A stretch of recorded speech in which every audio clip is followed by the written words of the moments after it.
Sunday and welcome home. Welcome to our online service. Tidak terasa kita sudah berada di bulan-bulan akhir di tahun 2021. Dan saya percaya semakin hari Tuhan sedang menuntun kita untuk bisa mengerti rencananya. Salah satunya di tanggal 23 Oktober kita akan membuka kelas titik balik. Titik balik yang akan membalikkan keadaan kita yang tadinya kalah, merasa gagal, tidak punya masa depan, menjadi pribadi yang berkemenangan. Mari segera daftarkan diri Anda ke nomor yang tertera di layar. Karena titik balik Anda sudah dimulai dari sekarang. Beberapa menit ke depan kita akan mulai ibadah online hari ini. Mari bebaskan hati kita untuk menyembah Tuhan. Dan saya percaya Tuhan akan melawat setiap kita dimanapun kita berada. Mari kita berdoa. Tuhan Yesus, terima kasih Tuhan buat hari ini. Kalau sebentar kami akan hendak beribadah, biarlah Tuhan Engkau mengurapi kami. Engkau juga Tuhan yang akan memberkati setiap kami di manapun kami berada. Siapkan hati kami, pikiran kami ya Tuhan, biarlah kami boleh menikmati berkat-Mu ya Bapa. Terima kasih Tuhan, berkati ibadah pada hari ini dari awal pertengahan hingga akhirnya. Hanya di dalam nama Tuhan Yesus kami berdoa dan mengucap syukur. Haleluya. Amin.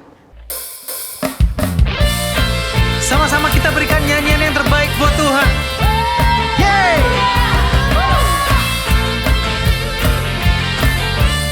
Sama-sama katakan, Yesus kau kekuatan di hidupku, takkan gentar langkahku. Kau angkat tanganku di saat ku jatuh, Kaulah sumberku. Come on. Lembah yang kelam kan ku lewati, sebab Engkau sertaku. Oh, dengan imanku ku diselamatkan oleh kuasa Yesusku. Sambil tepuk tangan katakan, angkat tanganku, ku sorakan haleluya.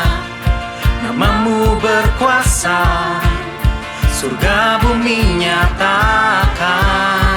Ku angkat tanganku, nyatakan kau hebat, Allah yang perkasa, berkuasa selamanya. Angkat suaramu.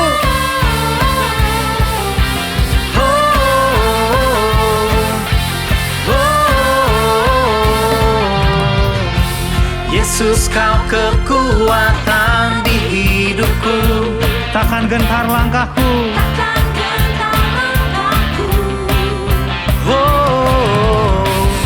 Kau angkat tanganku di saat ku jatuh, Kaulah sumber kuatku. Lembah yang kelam kan ku lewati, sebab Engkau sertaku. Kami percaya ya Tuhan, dengan imanku ku diselamatkan oleh kuasa Yesus. Ku siap lompat buat Tuhan. Ku angkat tanganku, ku sorakan haleluya. Namamu berkuasa, surga bumi nyatakan. Ku angkat tanganku, nyatakan kau hebat, Allah yang perkasa, berkuasa selamanya.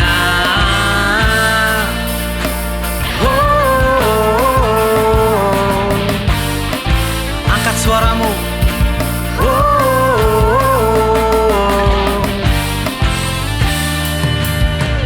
Mari saudara katakan, ku angkat tanganku, ku sorakan haleluya. Namamu berkuasa, surga bumi nyatakan. Come on. Ku angkat tanganku, nyatakan kau hebat, Allah yang perkasa, berkuasa selamanya. Katakan, angkat tanganku, sorakan haleluya. Namamu berkuasa, surga bumi nyatakan. Ku angkat tanganku, nyatakan kau hebat, Allah yang perkasa, berkuasa selamanya. Yeay! Serukan!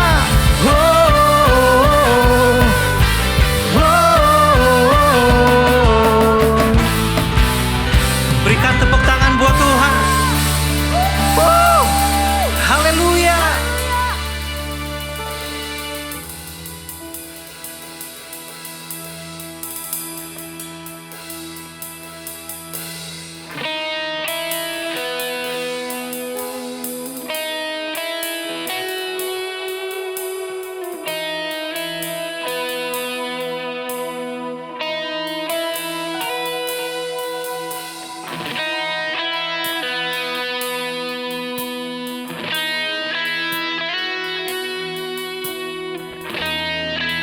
Biar pada hari ini Tuhan, kamu datang ke tahta-Mu Tuhan Yesus. Bawa setiap cinta kami Tuhan kepadamu Tuhan. Kami mau nyatakan kasih kami sama Engkau Tuhan Yesus. Kami mau nyatakan penyembahan kami sama Engkau Tuhan Yesus. Thank you Jesus.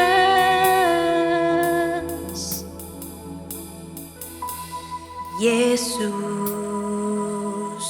aku cinta kepadamu. Yesus, aku cinta kepadamu. Yesus, aku cinta kepadamu. Yesusku, aku cintakan.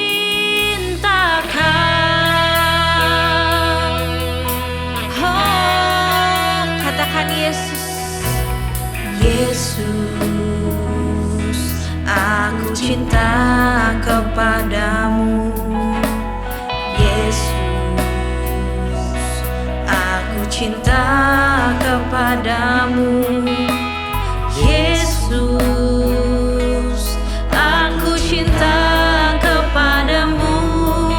Yesusku, aku cintakan. Dengan segenap hatiku, dengan segenap jiwaku, hanya Engkau yang patut disembah. Yesus, tak terukur kasih-Mu. Yesus, sungguh ku cintakan. Angkat tanganmu, sembah Tuhan. Katakan Yesus. Yesus,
Tuhan, sungguh Yesus tak terukur kasih-Mu.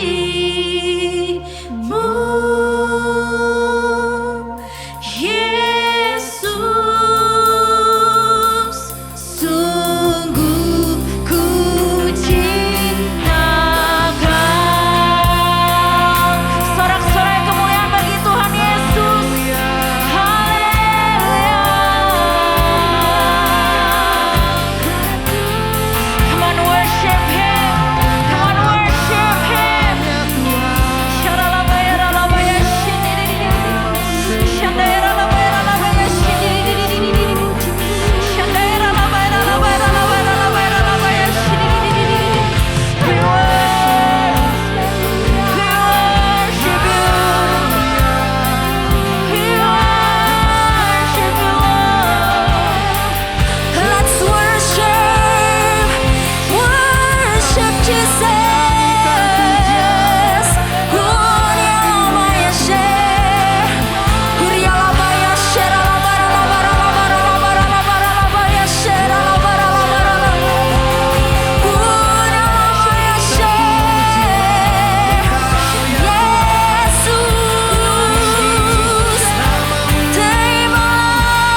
Shalom semuanya. Hari-hari ini kita sedang menantikan pencurahan Roh Kudus dari Pentakosta ketiga yang dahsyat. Perlu digarisbawahi bahwa Pentakosta ketiga sedang terjadi. Tetapi kita sedang menantikan pencurahan Roh Kudus dari Pentakosta ketiga yang dahsyat. Pentakosta ketiga adalah pencurahan Roh Kudus yang dahsyat di zaman ini, yang akan mengakibatkan penuaian jiwa yang terbesar dan yang terakhir sebelum Tuhan Yesus datang kembali. Pentakosta ketiga akan membangkitkan generasi Yeremia, yaitu anak-anak muda yang dipenuhi Roh Kudus, cinta mati-matian kepada Tuhan Yesus, tidak kompromi terhadap dosa, dan akan bergerak memenangkan jiwa. Pentakosta ketiga akan memberikan kuasa untuk menyelesaikan amanat agung. Setelah itu Tuhan Yesus datang kembali. Apa yang harus kita lakukan supaya pencurahan Roh Kudus dari Pentakosta ketiga yang dahsyat itu terjadi? Pada zaman Elia, orang-orang Israel bertobat karena mereka melihat api Tuhan turun. Api Tuhan ini turun setelah Elia berdoa. Elia berdoa dan berkata kepada Tuhan, "Ya Tuhan, Allah Abraham, Ishak dan Israel, pada hari ini biarlah diketahui orang bahwa Engkaulah Allah di tengah-tengah Israel, dan bahwa aku ini hamba-Mu, dan bahwa atas firman-Mu lah aku melakukan segala perkara ini. Jawablah aku ya Tuhan, jawablah aku, supaya bangsa ini mengetahui bahwa Engkaulah yang membuat hati mereka tobat kembali." Apa yang terjadi setelah Elia berdoa? Lalu turunlah api Tuhan, membakar habis korban bakaran, kayu api, batu dan tanah itu. Bahkan air yang dalam parit habis dijilatnya. Ketika seluruh rakyat melihat kejadian itu, sujudlah mereka serta berkata, "Tuhan, Dialah Allah. Tuhan, Dialah Allah." Jadi, kalau kita mau melihat api Roh Kudus dari Pentakosta ketiga dicurahkan dengan dahsyatnya, seperti yang dilakukan Elia dengan berdoa, maka kita, gereja Tuhan, harus berdoa, memuji, dan menyembah Tuhan dalam unity siang dan malam.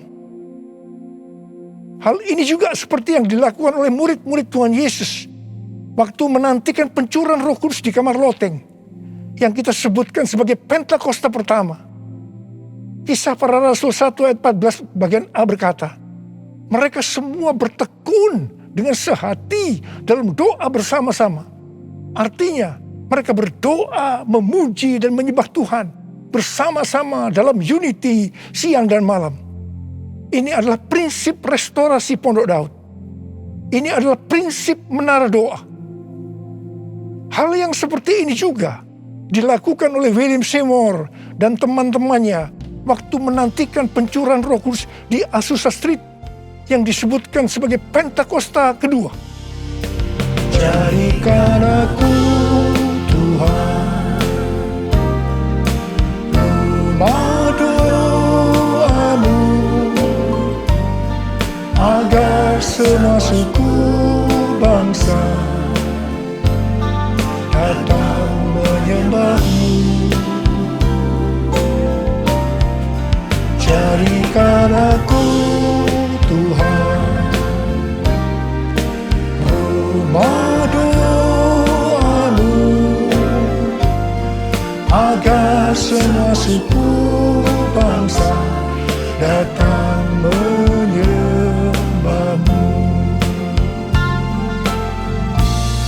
Agar semua suku bangsa datang menyembah-Mu.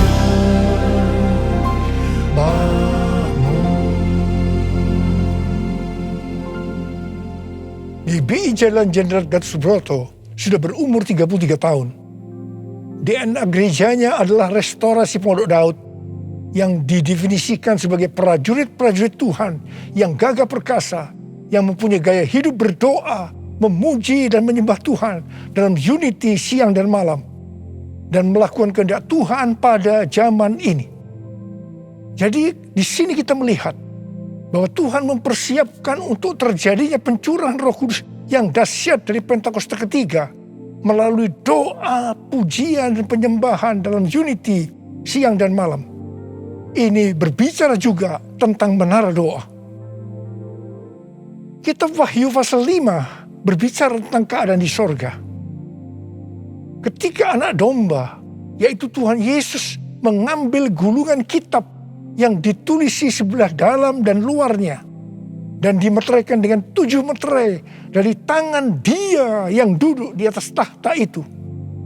Karena hanya Tuhan Yesus saja yang bisa membuka gulungan kitab itu dan membuka meterainya. Maka tersungkurlah keempat makhluk dan ke-24 tua-tua itu di hadapan Tuhan Yesus. Ke-24 tua-tua itu masing-masing memegang satu kecapi dan satu cawan emas yang penuh dengan kemenyan. Itulah doa orang-orang kudus. Ketika mereka menyanyikan nyanyian baru, yaitu nyanyian yang memuliakan Tuhan Yesus, apa yang terjadi? Yang pertama, beribu-ribu laksa malaikat, makhluk-makhluk termasuk tua-tua itu juga meresponi nyanyian baru yang memuliakan Tuhan Yesus. Ini bisa diartikan terjadinya penuaian jiwa beribu-ribu laksa. Yang kedua, ternyata yang meresponi nyanyian baru yang memuliakan Tuhan Yesus tidak hanya beribu-ribu laksa, tetapi semua makhluk di sorga, di bumi, yang di bawah bumi, dan yang di laut, dan semua yang ada di dalamnya. Ini bisa diartikan bahwa setiap lutut bertelut, semua lidah mengaku bahwa Yesus Kristus itu adalah Tuhan. Haleluya! Semua hal yang terjadi ini bisa diartikan sebagai berikut. Ke-24 tua-tua memegang kecapi yang berbicara tentang pujian dan penyembahan. Dan cawan yang berisi kemenyan, yaitu doa orang-orang kudus. Ini bisa diartikan ketika kita berdoa, memuji dan menyembah Tuhan dalam unity siang dan malam, dengan menyanyikan nyanyian baru yang memuliakan Tuhan, maka akan terjadi penuaian jiwa beribu-ribu laksa. Bahkan akan membuat setiap lutut bertelut dan semua lidah mengaku Yesus adalah Tuhan. Hal ini sesuai dengan Kisah Para Rasul 15 ayat 15 sampai dengan 18, di mana restorasi Pondok Daud akan membuat semua orang lain mencari Tuhan. Dan segala bangsa yang tidak mengenal Allah, yang kusebut milikku, mencari Tuhan. Yang artinya setiap lutut akan bertelut dan semua lidah akan mengaku Yesus adalah Tuhan. Haleluya! Tahun 2013 merupakan tahun yang bersejarah bagi GBI Jalan Jenderal Gatot Subroto. Mengapa? Alasan yang pertama, pada tahun 2013, Tuhan memberikan nama pencurahan Roh Kudus yang dahsyat yang akan turun di zaman ini sebagai Pentakosta yang ketiga. Alasan yang kedua, pada tahun 2013, di GBI Sukawarna Bandung, ada tindakan profetik penyatuan cawan dan kecapi, di mana cawan berbicara tentang doa dan kecapi berbicara tentang pujian dan penyembahan. Penyatuan cawan dan kecapi secara profetik ini diwakili oleh Dr. Yonggi Cho dari Gereja Yoido Full Gospel Korea Selatan, yang mempunyai ciri menonjol tentang doa. Dan saya dari GBI Jalan Jenderal Gatot Subroto yang mempunyai ciri menonjol dalam pujian dan penyembahan. Tindakan profetik penyatuan cawan dan kecapi ini sebagai tanda dimulainya penuaian jiwa yang terbesar dan yang terakhir dengan adanya Pentakosta ketiga sebelum Tuhan Yesus datang kembali. Salah satu wujud dari tindakan penyatuan secara profetik cawan dan kecapi ini adalah pada tahun 2014 Hansai University memberikan gelar doktor kehormatan Dr. Honoris Causa di bidang teologi kepada saya. Meskipun Dr. Yonggi Cho dan istrinya Dr. Kim sudah dipanggil Tuhan, saya percaya penyatuan secara profetik cawan dan kecapi ini tidak dapat dibatalkan. Hosana, Hosana di tempat yang tinggi. Hosana, Hosana di hati yang suci. Hosana, Hosana, Hosana in the highest. Hosana, Hosana, Hosana in the highest. Hosana in the highest. Hosana in the highest.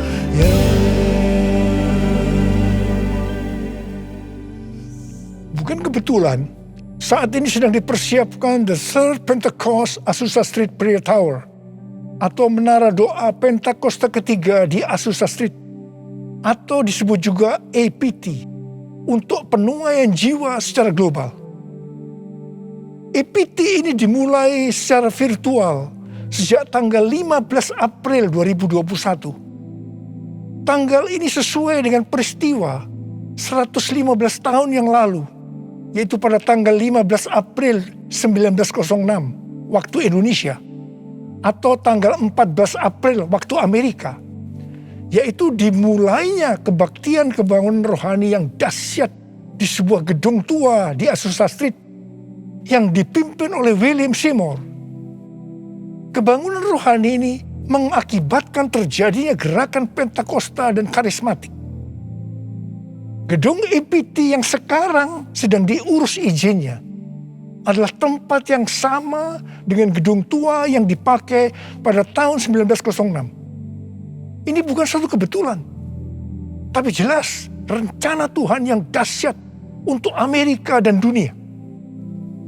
Perlu dicatat, Amerika adalah salah satu ladang misi terbesar dan terpenting di dunia, dan berpengaruh terhadap negara-negara lain, termasuk Indonesia. Karena itu bukan kebetulan kalau Tuhan memberikan APT ini. Kalau saat ini kita melihat kekristenan di Amerika, itu merupakan sesuatu yang mengagetkan. Menurut penelitian Dr. George Barna yang dirilis pada tanggal 6 Juni 2021, jadi masih baru, mengenai kekristenan di Amerika, didapatkan bahwa yang pertama, orang Kristen yang mempunyai pandangan yang ortodoks dan alkitabiah tentang Allah hanya 46%. Yang kedua, orang Kristen yang percaya bahwa masuk surga karena mengaku dosa dan menerima Yesus sebagai juru selamat pribadi hanya 30%. Yang ketiga, orang Kristen yang memiliki cara pandang yang alkitabiah hanya 6%. Dan yang keempat, didapatkan bahwa pelayanan Kristen yang dipraktekkan dalam 5 dekade terakhir ini tidak akan efektif untuk generasi anak-anak muda yang disebutkan sebagai generasi yang berbeda, di mana mereka tidak peduli terhadap bangsa, dalam hal ini Amerika, meragukan sejarah dan fondasi bangsa. Mereka mahir dalam teknologi, bebas secara seksual, labil emosinya, dan campur aduk kerohaniannya. Kalau melihat data-data ini, jelas tanpa pencurahan Roh Kudus dari Pentakosta ketiga yang dahsyat, tidak mungkin bisa memperbaiki keadaan kekristenan ini. Michael L. Brown, penulis buku yang mengungkapkan bahaya ajaran hypergrace, akan menerbitkan buku pada tanggal 19 Oktober 2021 yang akan datang dengan judul Revival or We Die. A Great Awakening is Our Only Hope. kebangkitan atau kita mati. Kebangunan besar adalah harapan kita satu-satunya. Kesimpulan dari buku ini adalah sebagai berikut. Amerika diambang kehancuran. Harapan satu-satunya adalah lawatan kuasa dan hadirat Allah. Untuk menyelamatkan bangsa, maka gereja di Amerika yang pertama harus menemukan kembali firman Allah yang terhilang. Yang kedua, memulihkan takut akan Tuhan. Ketiga, menyalakan kembali api kasih mula-mula. Dan yang keempat, mengobarkan kembali rasa lapar akan roh Allah. Kalau melihat ini, jelas Amerika membutuhkan lawatan Roh Kudus yang dahsyat dari Pentakosta ketiga. Karena itu Tuhan memberikan EPT, menara doa Pentakosta ketiga di Azusa Street. Hosana bagimu di tempat yang maha tinggi.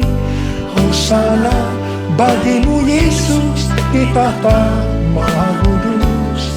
Ku memujimu selalu, ku sembah kau selamanya.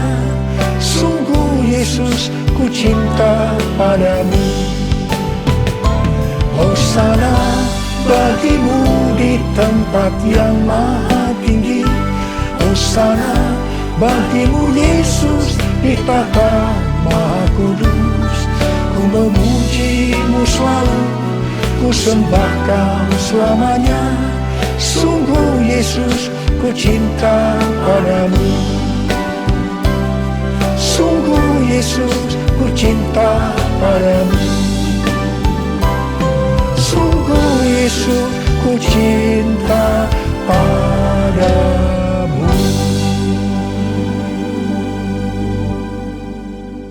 Kalau pada zaman Elia, orang-orang Israel bertobat karena melihat api Tuhan turun dengan doa Elia, maka pada hari-hari ini kita akan melihat penuaian jiwa yang terbesar dan yang terakhir, bangkitnya generasi Yeremia dan menyelesaikan amanat agung karena pencurahan Roh Kudus yang dahsyat dari Pentakosta ketiga. Karena doa-doa yang dinaikkan oleh gerejanya.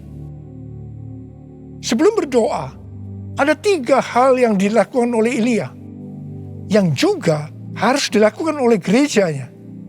Yaitu yang pertama, Elia membuat mezbah dengan menyusun 12 batu yang melambangkan 12 suku Israel. Ini berbicara tentang unity. Dalam Yohanes 17 kita melihat doa Tuhan Yesus kepada Bapa. Tuhan Yesus berkata, Bapa, aku telah memberikan mereka kemuliaan yang kau berikan kepadaku, supaya mereka menjadi satu. Sama seperti kita adalah satu. Kalau mereka sudah sempurna menjadi satu, maka dunia akan tahu. Dunia akan percaya bahwa engkaulah yang mengutus aku. Dan bahwa engkau mengasihi mereka sama seperti engkau mengasihi aku. Ini berbicara tentang unity yang menjadi kunci utama dari penuaian jiwa. Karena itu gereja harus unity. Gereja harus bersatu. Gereja jangan menjelekkan satu dengan yang lain. Gereja jangan saling menyalahkan. Gereja harus bersatu dalam doa, pujian, dan penyembahan. Dalam unity siang dan malam. Untuk mendoakan pencurahan Roh Kudus yang dahsyat dari Pentakosta ketiga. Hal kedua yang dilakukan oleh Elia setelah mezbah dibuat, yaitu Elia meletakkan potongan-potongan lembu di atas kayu api yang ditaruh di atas mezbah sebagai korban bakaran. Hal ini bisa diartikan bahwa kita harus mempersembahkan korban kepada Tuhan. Sesuai dengan Roma 12 ayat 1 yang berkata, persembahkanlah tubuhmu sebagai korban persembahan yang hidup, yang kudus, dan yang berkenan kepada Allah. Itu adalah ibadahmu yang sejati. Kita yang dimeteraikan oleh Roh Kudus, karena kita bertobat dan percaya kepada Tuhan Yesus sebagai Tuhan dan Juru Selamat pribadi, adalah milik Tuhan Yesus. Kita hidup untuk Tuhan dan mati untuk Tuhan Yesus. Jadi baik hidup maupun mati, kita adalah milik Tuhan. Bukan milik kita sendiri. Efesus 1 ayat 4 berkata, sebab di dalam Dia, Allah telah memilih kita sebelum dunia dijadikan, supaya kita kudus dan tak bercacat di hadapannya.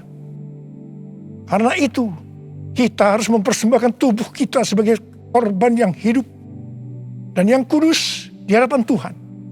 Itu artinya kita perlu mematikan perbuatan daging dan hidup dipimpin oleh Roh Kudus, supaya kita bisa hidup kudus dan berkenan kepada Tuhan. Untuk mematikan perbuatan daging, perlu baptisan api. Hal yang ketiga yang dilakukan oleh Elia adalah Elia menyuruh mengisi 4 buyung dengan air sampai penuh. Kemudian disiramkan ke atas korban bakaran tadi. Ini dilakukan sebanyak 3 kali. Jadi berarti ada 12 buyung air yang disiramkan sampai parit di sekeliling mezbah menjadi penuh dengan air. Air pada waktu itu merupakan barang yang sangat mahal harganya. Karena pada waktu itu dalam masa kekeringan yang sudah berjalan 3,5 tahun. Jadi Elia mempersembahkan sesuatu yang mahal harganya bagi Tuhan. Kepada Abraham, Tuhan menyuruh mempersembahkan Ishak sebagai korban bakaran. Ishak adalah sesuatu yang sangat mahal harganya bagi Abraham. Ishak adalah anak tunggal yang diberikan oleh Tuhan pada masa tuanya, sehingga hati Abraham sangat lekat kepada Ishak. Tetapi Abraham taat kepada perintah Tuhan, sehingga Tuhan memberkati dia berlimpah-limpah. Demikian juga dengan kita. Kita pun diminta untuk mempersembahkan sesuatu yang sangat mahal harganya bagi Tuhan. Saya tidak tahu apa yang merupakan sesuatu yang mahal harganya bagi saudara. Mungkin uang, sesuatu yang mahal harganya. Tetapi kalau Tuhan mau itu diserahkan kepadanya, kita harus lakukan. Ingat, uang bukan milik kita. Kita hanya pengelola. Mungkin harga diri adalah sesuatu yang mahal harganya, sehingga gengsinya tinggi sekali, penuh kesombongan, sulit untuk unity. Ingat, Tuhan menentang orang-orang congkak, tetapi mengasihani orang yang rendah hati. Persembahkanlah itu kepada Tuhan. Minta agar Tuhan mengubah kita. Mungkin keterikatan terhadap pornografi, minuman keras, rokok, obat-obatan terlarang merupakan sesuatu yang mahal harganya, sehingga sulit untuk melepaskannya. Serahkanlah semua itu kepada Tuhan. Minta supaya dibebaskan. Mungkin masalah pengampunan merupakan sesuatu yang mahal harganya, sehingga sulit untuk mengampuni. Serahkanlah semuanya kepada Tuhan. Minta supaya Tuhan mengubah hati kita untuk bisa mengampuni orang yang bersalah kepada kita. Setelah Elia melakukan 3 hal itu, maka Elia berdoa, dan doa Elia dijawab Tuhan. Kalau kita sebagai gereja Tuhan mau melihat kebangunan rohani yang terjadi karena pencurahan Roh Kudus yang dahsyat dari Pentakosta ketiga turun, maka sebelum kita berdoa, lakukan 3 hal tadi. Saya percaya Indonesia akan dipenuhi dengan kemuliaan Tuhan.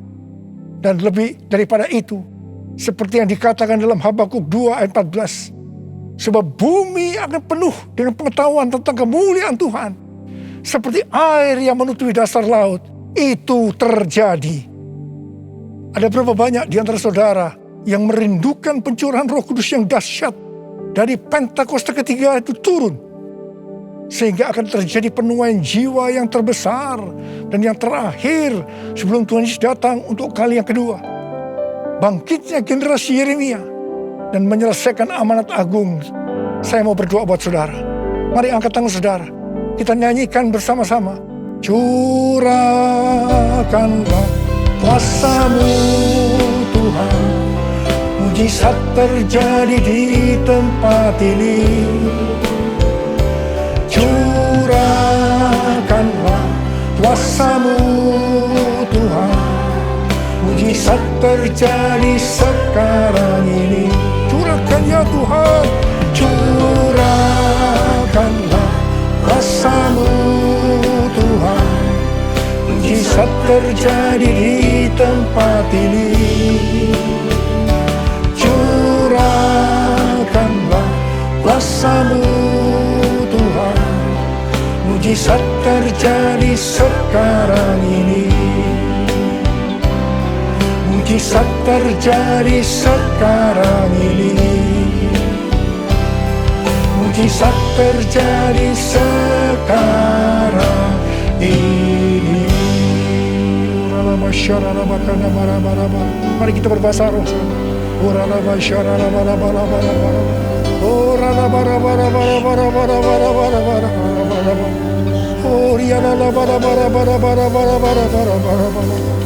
Tuhan, Kau melihat tangan-tangan yang terangkat, anak-anak-Mu yang merindukan turunnya Pentakosta ketiga. Tuhan, terima kasih.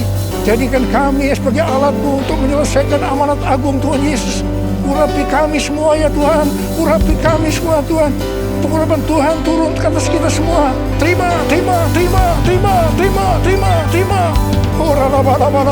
Curahkanlah kuasa-Mu Tuhan. Mujizat terjadi di tempat ini. Curahkanlah kuasa-Mu Tuhan. Mujizat terjadi sekarang ini. Mujizat terjadi sekarang ini. Mujizat terjadi sekarang ini. Mujizat terjadi sekarang ini.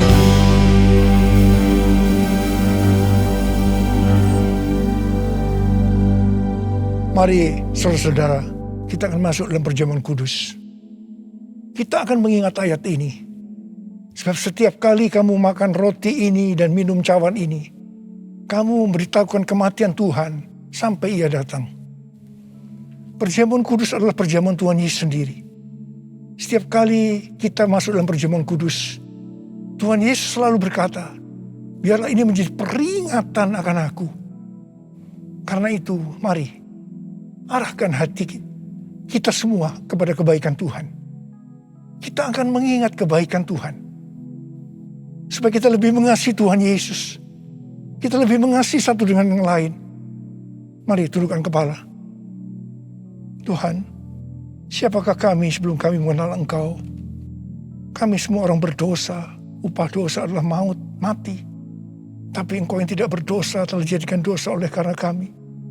Engkau harus turun dari sorga mulia, menjelma menjadi manusia. Mati ganti kami dengan penderitaan yang luar biasa.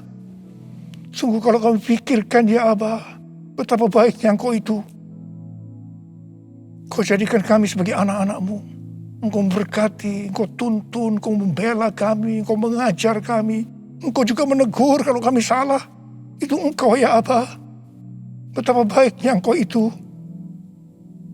Terima kasih, terima kasih. Tuhan akan memberkati kita semua melalui perjamuan kudus. Tapi Tuhan mau kita makan dan minum dengan cara yang benar. Karena itu sekarang, mari kita introspeksi. Sebelum kita masuk dalam perjamuan kudus, kita introspeksi. Jangan menyimpan dosa. Kalau Tuhan ingatkan saat ini tentang dosa yang harus kita selesaikan, langsung minta ampun. Mari kita minta ampun. Ampuni saya Tuhan. Katakan. Ampuni saya Tuhan, ampuni saya. Ampuni Tuhan, ampuni kami semua Tuhan. Ya Tuhan, Kau sedang melihat anak-anak-Mu yang sedang meminta ampun padamu. Layakkan kami untuk masuk dalam perjamuan kudus. Kami akan masuk dalam perjamuan kudus dengan hati yang penuh ucapan syukur. Dalam nama Yesus kami berdoa. Amin. Mari. Sekarang kita angkat roti di tangan kanan kita tinggi-tinggi. Sebab apa yang telah kuteruskan kepadamu telah aku terima dari Tuhan. Yaitu bahwa Tuhan Yesus pada malam waktu Ia diserahkan mengambil roti. Dan sesudah itu Ia mengucap syukur atasnya. Ia memecah-mecahkannya dan berkata, inilah tubuhku yang diserahkan bagi kamu. Perbuatlah ini menjadi peringatan akan aku.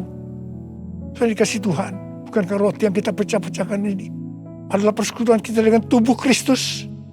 Mari kita makan dalam nama Yesus.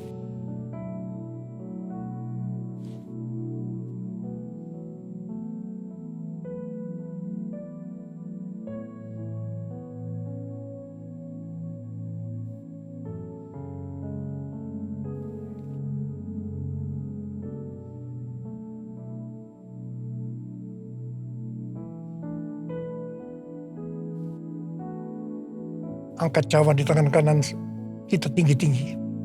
Demikian juga ia mengambil cawan sesudah makan lalu berkata, cawan ini adalah perjanjian baru yang dimeteraikan oleh darahku. Perbuatlah ini setiap kali kamu meminumnya menjadi peringatan akan aku. Saudara dikasih Tuhan, bukankah cawan pengucapan syukur yang ke atasnya kita ucapkan syukur adalah persekutuan kita dengan darah Yesus. Mari kita minum dalam nama Yesus.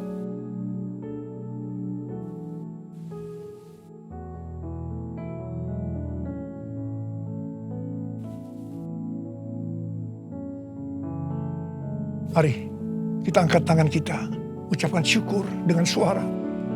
Jangan diam. Tuhan, terima kasih. Terima kasih ya Tuhan. Terima kasih ya Tuhan. Terima kasih. Kami bersyukur ya Tuhan. Kami bersyukur ya Tuhan. Terima kasih Tuhan. Kalau ada anak-anakmu yang sedang sakit, Engkau menyembuhkan mereka saat ini. Sembuh dalam nama Yesus, sembuh dalam nama Yesus. Mujizat terjadi dalam hidupmu saat ini. Oh Rarabasyikara lama-lama Engkau tolong mereka ya Tuhan, yang membutuhkan pertolongan Tuhan. Ya, Engkau melihat saat ini anak-anakmu ya Tuhan. Oh Tuhan, terima kasih buat semuanya. Terima kasih. Terima kasih buat semuanya ya Tuhan. Terima kasih Yesusku, terima kasih Yesusku. Puji syukur hanya bagi Tuhanku. Terima kasih Yesusku, terima kasih Yesusku. Puji syukur hanya bagi Tuhanku. Terima kasih Tuhan. Terima kasih Yesusku, terima kasih Yesusku. Puji syukur hanya bagi Tuhanku. Terima kasih Yesusku, terima kasih Yesusku. Puji syukur hanya bagi Tuhanku. Puji syukur hanya bagi Tuhanku. Puji syukur hanya bagi Tuhanku.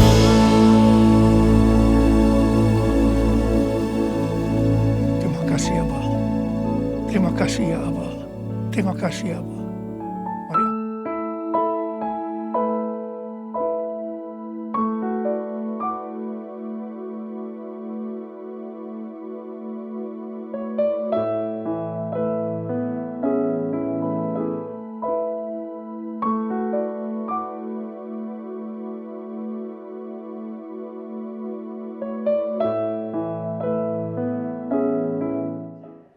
Mazmur 91.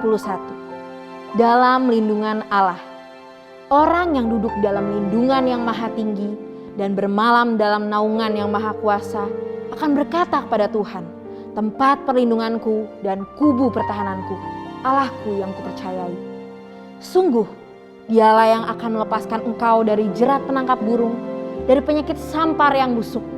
Dengan kepaknya, Ia akan melindungi engkau, di bawah sayapnya engkau akan berlindung. Kesetiaannya ialah perisai dan pagar tembok. Engkau tak usah takut terhadap kedahsyatan malam, terhadap panah yang terbang di waktu siang, terhadap penyakit sampar yang berjalan di dalam gelap, terhadap penyakit menular yang mengamuk di waktu petang. Walau 1000 orang rebah di sisimu dan 10.000 di sebelah kananmu, tapi itu tidak akan menimpamu. Engkau hanya menontonnya dengan matamu sendiri dan melihat pembalasan terhadap orang-orang fasik. Sebab Tuhan, ialah tempat perlindunganmu. Yang maha tinggi telah kau buat tempat perteduhanmu. Malapetaka tidak akan menimpa kamu, dan tulah tidak akan mendekat kepada kemahmu. Sebab malaikat-malaikatnya akan diperintahkannya kepadamu untuk menjaga engkau di segala jalanmu. Mereka akan menatang engkau di atas tangannya, supaya kakimu jangan terantuk pada batu. Singa dan ular tedung akan kau langkahi. Engkau akan menginjak anak singa dan ular naga. Sungguh, hatinya melekat kepadaku, maka aku akan meluputkannya. Aku akan membentenginya, sebab ia mengenal namaku. Bila ia berseru padaku, aku akan menjawab. Aku akan menyertai dia dalam kesesakan. Aku akan luputkannya dan memuliakannya. Dengan panjang umur akan kukenyangkan dia, dan akan kuperlihatkan kepadanya keselamatan daripadaku. Mari kita deklarasikan apa yang dimaksud dengan Pentakosta ketiga. 1. Pentakosta ketiga adalah pencurahan Roh Kudus yang dahsyat di zaman ini, melebihi yang terjadi di Azusa Street. 2. Pentakosta ketiga akan mengakibatkan penuaian jiwa yang terbesar dan yang terakhir sebelum Tuhan Yesus datang kembali. 3. Pentakosta ketiga akan membangkitkan generasi Yeremia, yaitu anak-anak muda yang dipenuhi Roh Kudus, cinta mati-matian kepada Tuhan Yesus, tidak kompromi terhadap dosa, dan akan bergerak untuk memenangkan jiwa. 4. Pentakosta ketiga lahir di Indonesia dan bergerak ke bangsa-bangsa. Gerakan ini dari timur ke barat dan akan kembali ke Yerusalem. 5. Pentakosta ketiga akan memberikan kuasa untuk menyelesaikan amanat agung, dan setelah itu Tuhan Yesus datang kembali. Mari kita akhiri ibadah hari ini dengan doa syafaat. Terima kasih Tuhan Yesus, terima kasih Bapa untuk firman-Mu pada hari ini Tuhan. Kami percaya Tuhan melalui firman Tuhan Yesus pada hari ini Tuhan, banyak jiwa boleh dimenangkan dan banyak setiap jemaat boleh merasakan kebaikan Tuhan dalam kehidupannya Tuhan Yesus, sehingga mereka boleh berjalan dengan firman-Mu Tuhan Yesus. Terima kasih Tuhan, berkati juga untuk hamba-Mu yang menyampaikan firman pada hari ini Tuhan. Berkati, tutup bungkus semuanya, kesehatannya Bapa, keluarganya, pelayanannya, kita Engkau pakai lebih dahsyat lagi hamba-Mu ini ya Bapa. Terima kasih Tuhan, kami juga berdoa Tuhan untuk gembala sidang kami, Bapak Pendeta Dr. Insinyur Niko Nyotor Harjo Tuhan, beserta keempat wakilnya Tuhan, kiranya Engkau berikan visi misi yang hanya daripada Engkau Tuhan. Kami percaya Tuhan Yesus, sehingga Tuhan Yesus boleh pakai lebih dahsyat lagi gereja kami Tuhan. Kami juga berdoa Tuhan Yesus untuk gembala GBI House of Shalom Tuhan, Bapak Pendeta Beni Gunawan beserta staf pengembalaan di GBI Bintaro House ini Tuhan Yesus. Kiranya Engkau berikan unity Tuhan, kesatuan, sehingga kami boleh banyak menyenangkan jiwa Tuhan Yesus di kota kami ini Tuhan, di kota Tangerang Selatan Bapa. Terima kasih Tuhan Yesus, terima kasih Bapa. Berkati juga Tuhan Yesus untuk Indonesia Tuhan, Bapak Presiden beserta Wakil Presiden kami Tuhan Yesus. Kau berkati Bapak Jokowi, Bapak Maruf Amin Tuhan Yesus beserta kabinetnya Tuhan Yesus, dari yang tertinggi sehingga yang terendah Tuhan. Dan kami percaya Tuhan Indonesia boleh damai, Indonesia boleh lepas dari kekacauan Tuhan. Kami percaya Tuhan Yesus, Indonesia boleh Tuhan pulihkan Tuhan. Terima kasih Tuhan Yesus, kami berdoa juga Tuhan Yesus saat ini untuk jemaat-jemaat-Mu Tuhan. Kiranya Engkau berkati jemaat-jemaat yang ada di rumah Tuhan Yesus yang sudah ikut ibadah hari ini Tuhan. Kami percaya mereka menjadi pribadi yang lebih lagi Tuhan Yesus. Terima kasih Tuhan, berkati semuanya Tuhan Yesus. Bapak, sebelum kami mengakhiri ibadah hari ini, kami rindu untuk menerima berkat yang hanya daripada Engkau Tuhan. Mari angkat tangan saudara, terimalah berkat Tuhan. Kasih karunia yang berlimpah-limpah daripada Allah Bapa dalam Anak yang tunggal Yesus Kristus. Persekutuan yang manis dengan Roh Kudus menyertai saudara sekalian mulai hari ini, sampai Tuhan Yesus datang menjemput kita di awan-awan dan bahkan sampai selama-lamanya. Yang percaya bersama-sama katakan, Amin.